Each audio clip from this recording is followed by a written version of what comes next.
যখন ইশারা করবো তোমরা খিদে পেয়েছে বলে কাঁদবে। हम जब इशारा करूंगा तो तुम খিদে পেয়েছে বলে কাঁদবে। नहीं बाजू छोड़ दे चापे ना नहीं मुझे बाप तुले जा रहा है আমার বাপের নামে মিথ্যে কথা বললে মুখে পোকা করবে। चल पोका করবে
চলে যাবি অন্য বউ বলে কবে সংসার ছেড়ে কোথায় চলে তুই কেন যাচ্ছিস না বল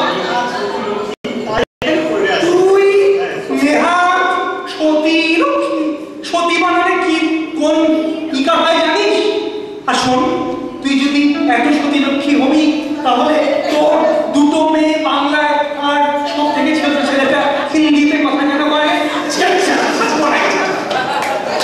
চলে যাও এখান থেকে ওই আর নিয়ে চলে যাই তুই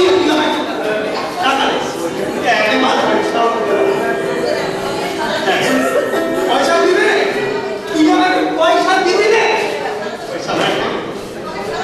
হ্যাঁ বেশ পয়সা দিতে হবে না চলুন নিয়ে এই খারাপ ছোটলাই বলছি আমি চলুন দিয়ে দাঁড়িয়ে কিছু করে যেতে পারবো দেখছি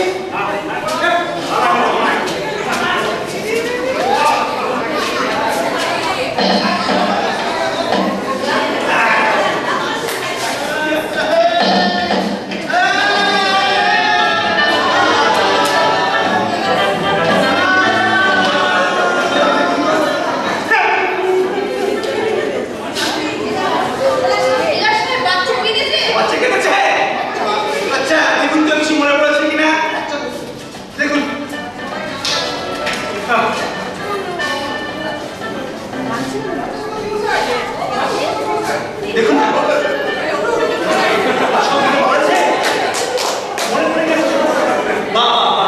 এবার তুমি আমাকে একটা বয়ান দিয়ে দাও আমরা রেকর্ড করি হ্যাঁ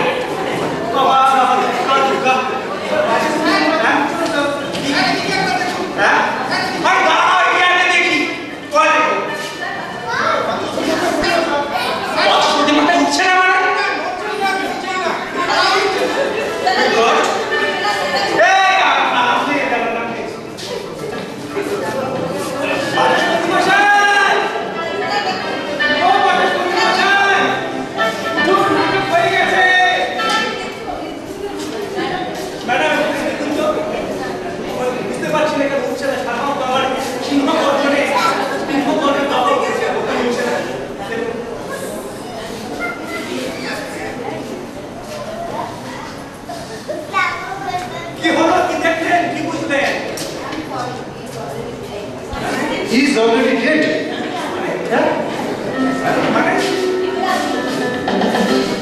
What do you mean?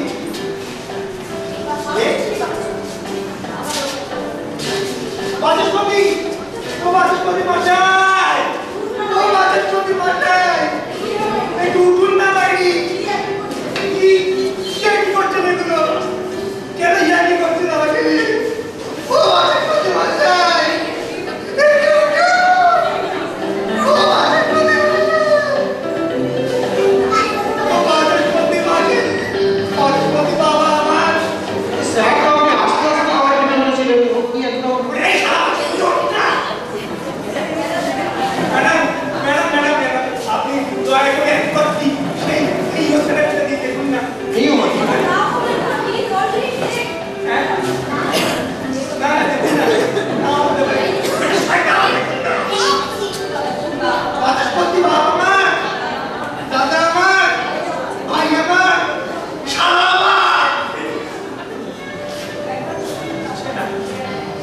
মুশকিল হলো।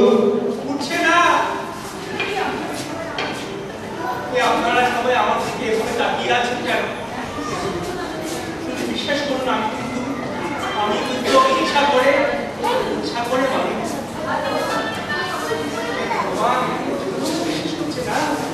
তাহলে ব্যাপারটা একটু সিরিয়াস হয়ে গেল, কিন্তু আমাদের কিন্তু হেডকোয়ার্টারের ব্যাপারটা জানাতে হবে। ডক্টর ম্যাডাম, না না না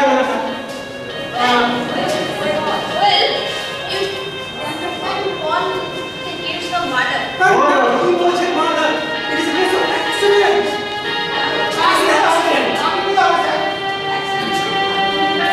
অ্যাক্সিডেন্ট নয়। Is it not a case of accident? A pure case of accident. আমি তো আসতেই ওর গলায় টিপে ধরেছিলাম। আমি কি জানতাম যে এরকম থাকবে? স্যার একটা কথা বলি স্যার। আশাবাদ জন্য বুঝলেন?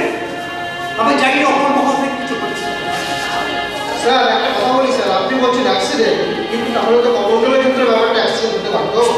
না, দুটো ব্যাপার আপনি এক করে কেন দেখছেন? দুটোর মোটিভ আলাদা। কমন্ডল তার বউকে মেরেছিল আর বাচস্পতি মরে গেছে। মরে গেছে? হ্যাঁ, তাহলে আপনি বলতে চান বাচস্পতি সুইসাইড করেছে? আমি চাই না। আমি কি বলতে কি বলছি আমি নিজেই জানি না। মাই গড, মাই গড।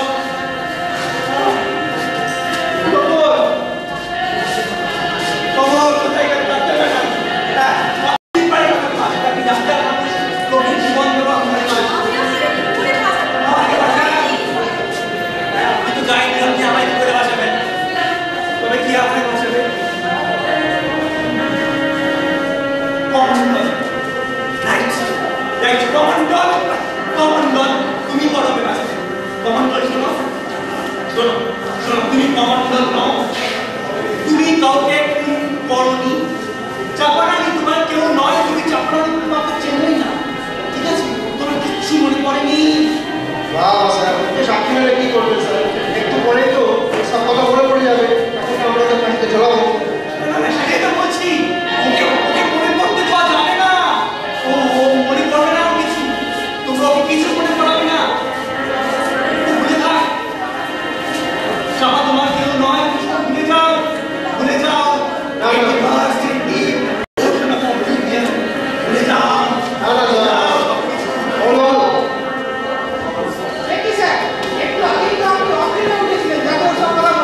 আরে বাবা, সেটা চাকরি রাখার জন্য।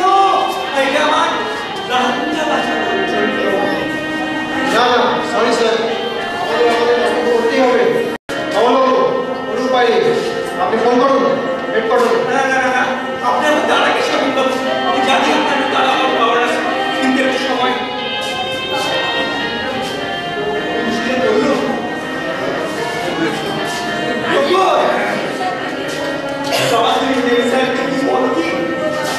যে সবকিছুটা হয়ে গেছে। 12টা বেজে গেছে।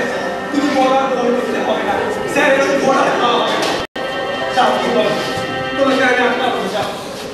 ওই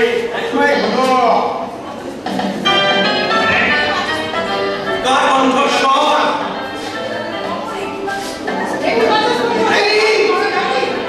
আপনি মারা যাননি? আরে গিয়েছিলাম তো ওই ঘন্টায় চললাম।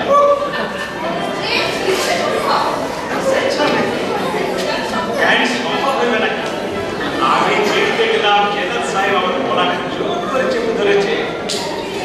দিলাম 64 নামের যোগাসন প্রয়োগ করিলাম। একেবারে আপনার সাথে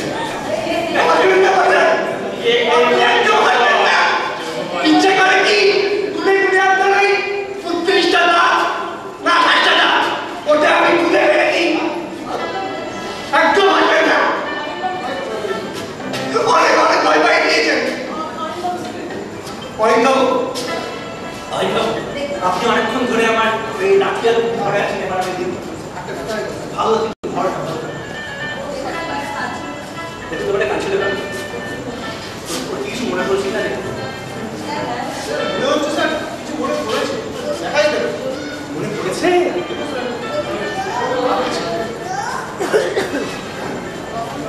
কমন্ডল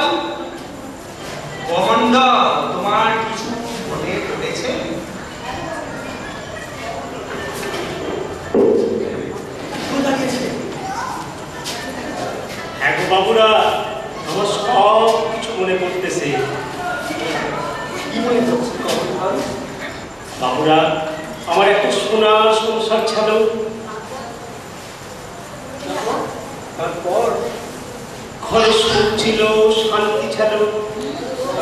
রোজ সাঁঝের বেলায় বউ যখন উঠোনে তুলসী তলায় প্রদীপ লাগাতো, যখন আমার পুরো বাপ দাওয়ায় বসে বসে তার নাতি সে গল্প করত, তখন আমি কাম টিকা ঘরে ফিরতাম। আমার ছোট ছেলেটা আমার বড় ন্যাওটা ছিল বাবুরা। আমি ঘরে ফিরলে পোষা বিড়ালের মতো ও আমার পায়ে পায়ে ঘুরতো আর পোকলা দাঁতে আমার বাড়ি যখন তখন ঠিক ঠিক করে আসতো। বাবুরা তখন আমার বুকটা আনন্দে বের হয়ে উঠতো। বাবুরা তখন আমার কি আনন্দ হতো বাবুরা। তারপর একদিন কারখানা দেখি, কারখানার গেটে বিরাট তালা ঝুলছে। রাতারাতি তালা লাগাই আমরা পলায় গেছি। তারপর দিনের পর দিন কারখানার ক্যাটের সামনে বৈশাখ দেখছি, ভেবেছি আজ না হয় কাল কাল তো তারা খুলবে। আমাদের এতগুলো লোকের পেটের ভাত কিনে নিয়ে আমরা নিশ্চয়ই পলায় যাবে না, এনারাও তো মানুষ। কিন্তু আস্তে আস্তে কারখানার লোহার কেটে মরচি ধরে গেল। কারখানার সুন্দর সাজানো বাগানটা কাউ শুকায় জঙ্গল হয়ে গেল। আমাদের ব্যাগে টান করতে লাগলো। ঘরে জমানো টাকা যা ছিল শেষ হয়ে গেল। ঘরে কোটি বাটি সব এক এক হয়ে গেল বাবুরা। এই কারখানা সেই কারখানা ঘুরি বললাম একটা কাজের আশায়, কেউ আমাকে কাজ দিলে না। ভাবলাম চাষির ছেলে, চাষ করে খাবো। নিজের জমি জমা তো ছিল না বাবুরা, পরের জমিতে নামও দিব বাবুরা। কিন্তু বাবুরা কেউ আমাকে এক ছটা জমিও দিলে না। আর এদিকে আমার ছেলে মেয়েগুলো দিন দিন খেতে নামলে মিশতে শিখে গেল। আমার পুরা দুর্বল বাপটা আরো বেশি দুর্বল হয়ে গেল। আমার এই ছোট ছেলেটা যে আমার দিকে কোকলা গালে ফ্যাক ফ্যাক করে হেসে থাকতো, সে হাসি খুলে নিয়ে আমার দিকে ফ্যাক ফ্যাক করতে চেয়ে থাকতো আর বলতো, ওরে বাপ আমার বড্ড খিদে লেগেছে রে বাপ, আমায় খেতে দেবে বাপ। তখন আমার মুখটা দুমড়ে মুছড়ে উঠতো। আমি চোরের মতো বাড়ির থেকে পালায়ে যেতাম বাবুরা, তখন আমি পালায়ে যেতাম। তারপর একদিন বাবুরা অনেক রেতে চড়ে বাড়িতে ঢুকেছি। ভেবেছি ছেলেদের খিদে জ্বালায় সহ্য করতে না, কিন্তু ঘরে বসে দেখি, বাড়িতে গিয়ে দেখি ছেলে মেয়েগুলো হাতে থালা নিয়ে বসে আছে, বসে বসে ভাত খাচ্ছে। দেখে আমার মাথায় আগুন চলে গেল। পরে তো এক দানা চাল ছিল না। চাপারে শুধালাম চাল পেলি কোথায়? বললে ছেলে মেয়েদের খিদে জ্বালা সহ্য করতে না পেরেও পাশের ঘর থেকে চাল চুরি করে গেছে। আমার মাথায় আগুন চলে গেল। চুরি করা চাল আমার ছেলে মেয়েদের মুখে তুলতে দেব না। আমি দৌড়ে গেলাম হাতের থালাগুলো টান মেরে ফেলে দিতে। চাপা দৌড়ে এলো আমার কাছে, আমার পায়ে ধরে বললে, বড্ড ওদের খিদে লেগেছে, ওরা তো অনেক দিন কিছু খায়নি পেট ভরে। কিন্তু বাবুরা তখন আমায় দেয় দিয়েছে। আমি চাপারে সরাইতে গেলাম, আমার হাতটা দিয়ে পড়লো চাপার গলায়, চাপা পড়ে গেল। বাবুরা আমার চাপাও বড় দুর্বল ছিল, অনেকদিন কিছু খায়নি বাবুরা। সেই ধাক্কা সে সহ্য করতে পারলো না, চাপা পড়ে গেল। বাবুরা সেই চাপা আর উঠল না। বাবুরা তোমরা আমায় ফাঁসি দাও, আমার হাত বাঁধতে হবে না, আমার চোখ বাঁধতে হবে না, আমি নিজে ফাঁসির করি তলায় করে নেব। বাবুরা আমি নিজে ফাঁসির করি তলায় করে নেব। যারা সত্যি চাপা ফাঁসি নিয়ে তাদের চাপার কাছে চলে যাবো বাবুরা। আর যারা সত্যি সত্যি চাপারে মেরেছে আর চাপাকে গিয়ে বলবো ওরে